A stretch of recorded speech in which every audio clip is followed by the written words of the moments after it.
అమ్మ చెప్పిన అలనాటి కథలకు స్వాగతం. కథ తిరిగి దొరికిన జీవితం 8వ భాగం.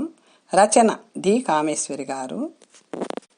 అందుకు ఇతన్ని సమిధిగా చేయాలనుకున్నారు. ప్రభాకరం కటువుగా అన్నాడు. అలా అనకు నాయనా, మా స్థితిలో ఉన్న తల్లిదండ్రులు ఇంతకంటే ఏం చేయగలరు? ఆలోచించు బాబు. నేను చేసిన తప్పుకి దాని జీవితాన్ని బలివ్వలేను కదా. కన్న కూతురు జీవితాంతం మోడుగా ఉంటే చూసి భరించగలమా? బాబు, ప్రభాకరం, మమ్మల్ని క్షమించు. రంగారావు ప్రభాకరం చేతులు పట్టుకున్నాడు దీనంగా. ప్రభాకరం తిరస్కారకంగా చేతులు వదిలించుకొని, నా క్షమాపణతో మీకేం పని? ఇప్పుడు నా క్షమాపణకి అర్థం లేదు. ఒక్క సంగతి చెప్పండి, ఆ బిడ్డను ఎక్కడ వదిలారు?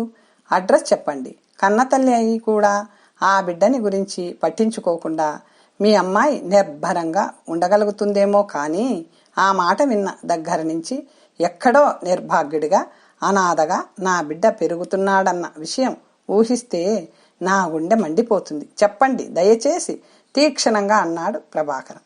రంగారావు దోషిలా వివర్ణమైన మొహం దించుకున్నాడు. అనాథగా విడిచిపెట్టేసిన కనుక్కుంటూనే ఉన్నాను బాబు. వాడికి ప్రత్యేకంగా పోషణకి డబ్బు పంపిస్తున్నాను నాయన, సంజాయిషి ఇస్తున్నట్లున్నాడు రంగారావు. ఆ మాట వినగానే ప్రభాకరం మొహం పాలిపోయింది. ఒక్క నిట్టూర్పు విడిచి, ఎంత నిర్భాగ్యుడు, తల్లి తండ్రి ఉండి అనాథగా పెరుగుతున్నాడన్న మాట అన్నాడు ఆవేదనగా. కృష్ణమోహన్ గాఢంగా నిట్టూర్చి లేచి నిల్చొని కదిలాడు. బాబు, ఆరాటంగా ఎదురు వెళ్ళి చేతులు పట్టుకున్నాడు రంగారావు. నాయనా, ఏం చెప్తావు?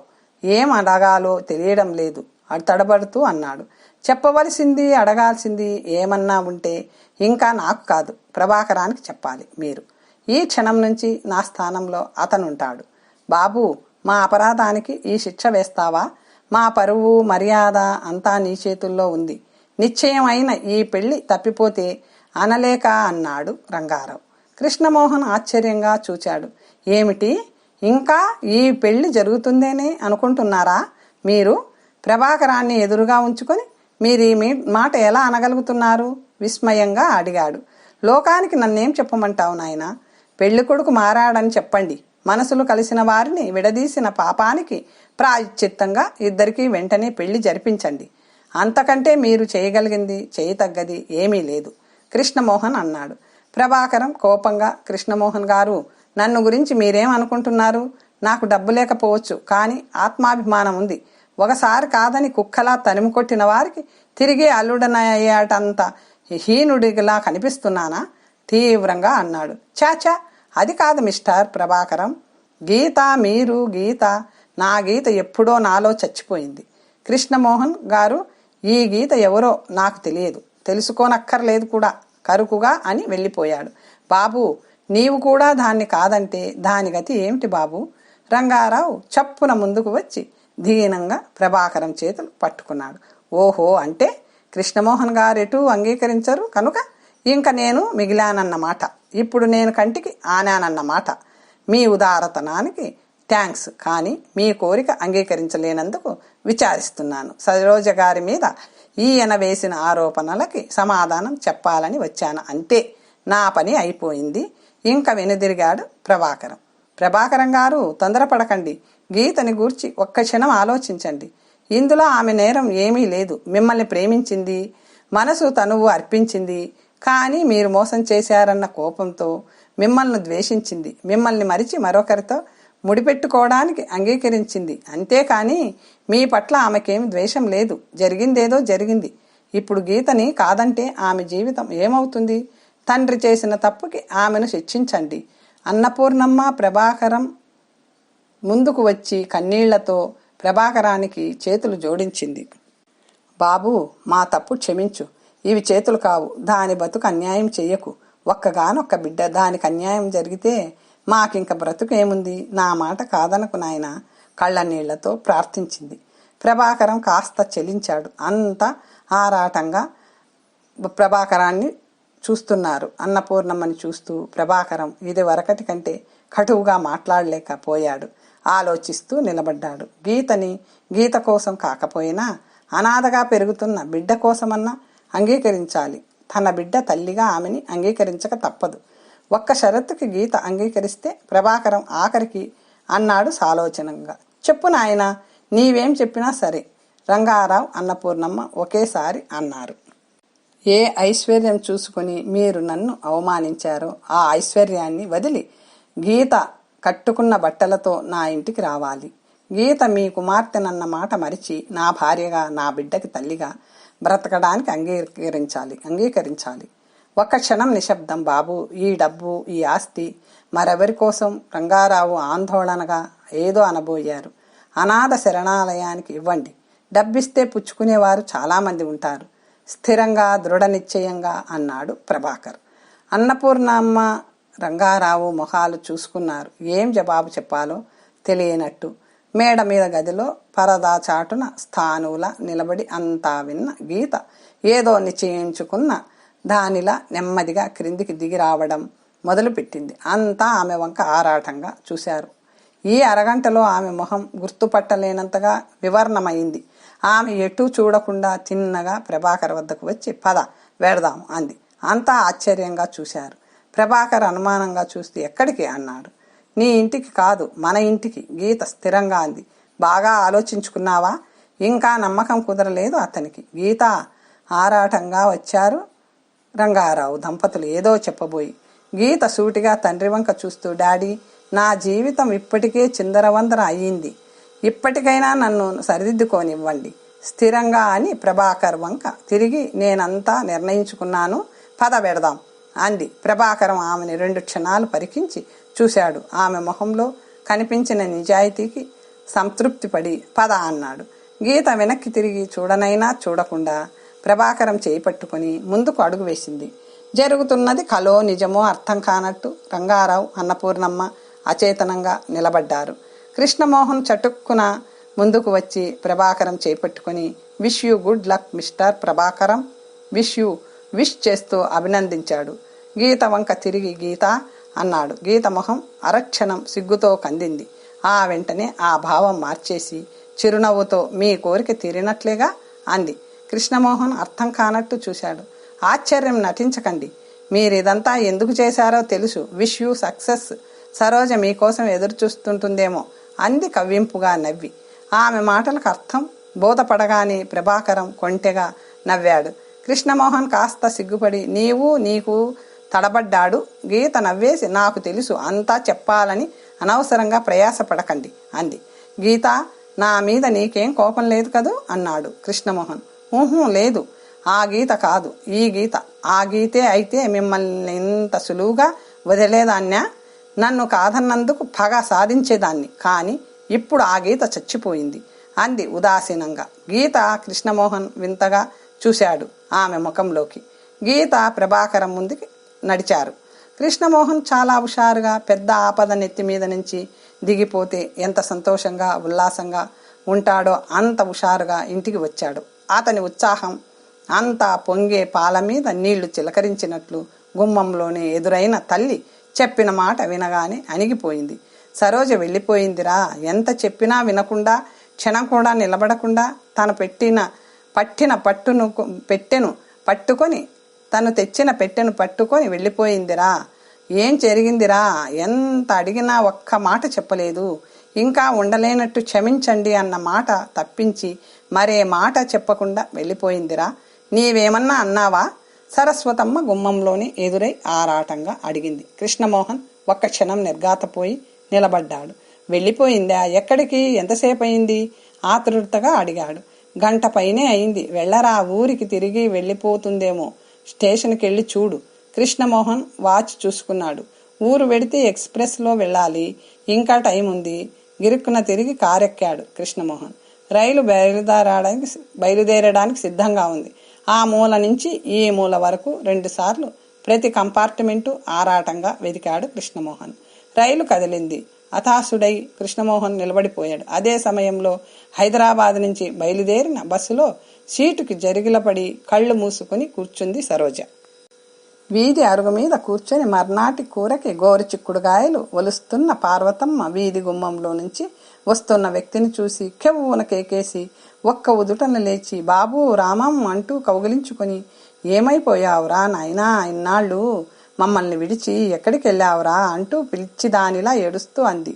పార్వతమ్మ కేకకి లోపల నుంచి వచ్చిన సరోజ ఆ దృశ్యం చూసి చక్తురాలైపోయింది. ఒక్క క్షణంలో తేరుకొని అత్తయ్య అంటూ ముందుకు వెళ్ళి ఆమెను పట్టుకుంది.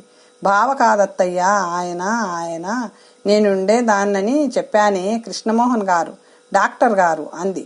కృష్ణమోహన్ హఠాత్తు సంఘటనకి ఒక్క క్షణం అలా నిలబడిపోయాడు. పార్వతమ్మ చటుక్కున కృష్ణమోహన్ని వదిలి ఆరాటంగా యగాదిగా చూసి, అవును, నా పిచ్చి కాకపోతే బూడిద అయిన రామం మళ్ళీ ఎలా వస్తాడు అంటూ తనలో తను గొనుక్కుంది. బాబు, ఏమనుకోకు నాయనా, చచ్చిపోయిన నా రామాన్ని చూసినట్టు అనిపించింది కళ్ళు ఒత్తుకుంటూ అంది పార్వతమ్మ. కృష్ణమోహన్ చలించిపోయాడు. చప్పున ముందుకు వెళ్ళి ఆవిడ చేతులు పట్టుకున్నాడు. అమ్మా, నన్ను మీ రామమే అనుకోండి, మీ కొడుకులాంటి వాడిని అన్నాడు ఆర్ధతగా. అంత మాట అన్నావు చాలు నాయనా, మా సరోజ మీ గురించి అంతా చెప్పేసింది. మీ అమ్మగారు నీవు దాని పట్ల చూపించిన ఆదరం మేము మరిచిపోలేం బాబు, రా నాయనా లోపలికి అంది పార్వతమ్మ సంబరంగా. సరోజ ప్రశ్నార్థకంగా అతని వంక చూసింది. సరోజ చూపులని గమనించనట్లే కృష్ణమోహన్ పార్వతమ్మ వెంట లోపలికెళ్ళాడు.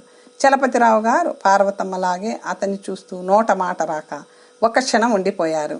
పార్వతమ్మ వివరించాక ఆయన కళ్ళనీళ్లు పెట్టుకుంటూ దగ్గర కూర్చోపెట్టుకుని కొడుకు గురించి చెప్పి సరోజని ఆదుకున్నందుకు కృతజ్ఞతలు పదే పదే చెప్పారు. సరోజ చెప్పకుండా వచ్చేసిందని, ఆమె కోసం వచ్చానని చెప్పగానే ఆయన నొచ్చుకున్నారు.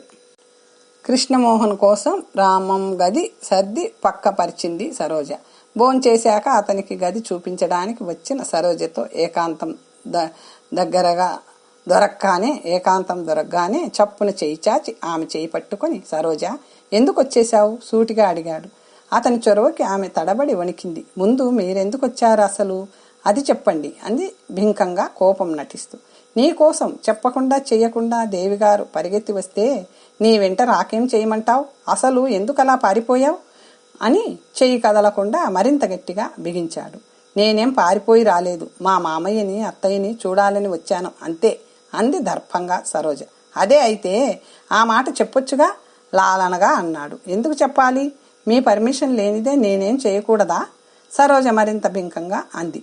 చెయ్యకూడదు కొంటెగా అన్నాడు కృష్ణమోహన్ ఆమె కళ్ళల్లోకి చూస్తూ.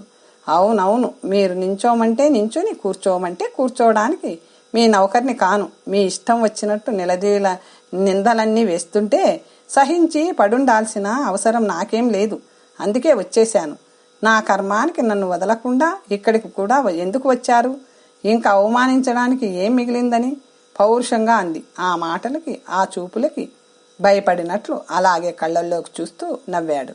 ఎలాగో వెనకాలే వస్తానని తెలిసే అంత ధైర్యంగా వచ్చావు కదూ చిలిపిగా అన్నాడు. ఆ మాటకి సరోజ మొహం ఎర్రబడింది. ఏదో అనాలని అనలేక తడబడింది. చటుక్కున చేయి పట్టి ముందుకు లాక్కున్నాడు. సరోజ కోపంగా, ఏమిటి మీ ఉద్దేశం, విడవండి అంది తీక్షణంగా. సరోజ, నేనెందుకొచ్చానో తెలియదా, తెలిసి కూడా ఎందుకు ఇలా మాట్లాడుతున్నావు, ఇంకా కోపమేనా, ఆ రోజు పార్కులో నిన్ను అలా అన్నాననేమో నీ కోపం, అలా అనకపోతే నిజం బయటికి వచ్చేదా, నిజం బయటికి రాకపోతే నీవు నాకు దక్కుతావా చెప్పు, నిన్ను ప్రభాకరాన్ని పార్కుకి వచ్చి ఎందుకు ఉండమన్నానో కూడా ఆ మాత్రం అర్థం చేసుకోకుండా అలిగి పారిపోయి వస్తావా, నీవు పారిపోతే నిన్ను పట్టుకోలేననుకున్నావా చెప్పు, ఇంకా కోపమేనా నా మీద, ఇంట్లో అమ్మ ఎంత గాబరా పడుతుందో తెలుసా, నిన్ను తీసుకురాకుండా ఇంటికి రావద్దంది అమ్మ.